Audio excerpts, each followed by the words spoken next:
C'est la mission qu'on s'est donnée avec Parents on Board, c'est vraiment de sensibiliser les entreprises, de les embarquer avec nous sur ces sujets-là et de faire en sorte qu'il y ait une meilleure inclusion de la parentalité sur le lieu de travail.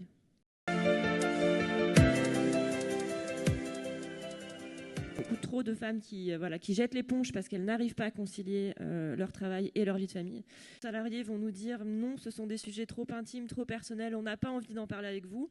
Et en fait, la plupart du temps, les entreprises sont surprises parce que les retours sont hyper positifs et justement, les salariés sont très reconnaissants et ont envie de pouvoir aborder ces sujets-là avec leur manager ou leur RH.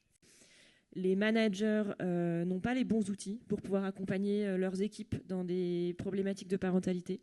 Comment est-ce qu'on accueille une annonce de grossesse, comment on organise un départ en congé maternité, comment est-ce qu'on organise un retour. Parce que d'un côté, il y a la loi avec des process légaux, mais qui sont encore aujourd'hui assez succincts.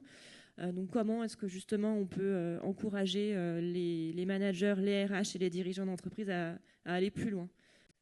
Quand dans une entreprise, en effet, avant même que l'enfant soit là, les parents ou les futurs parents n'osent pas parler de leurs enfants au travail.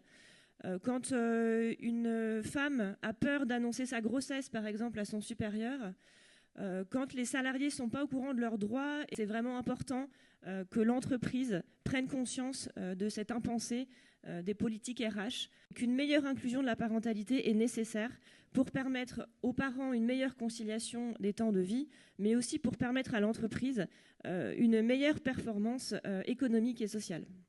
Merci beaucoup.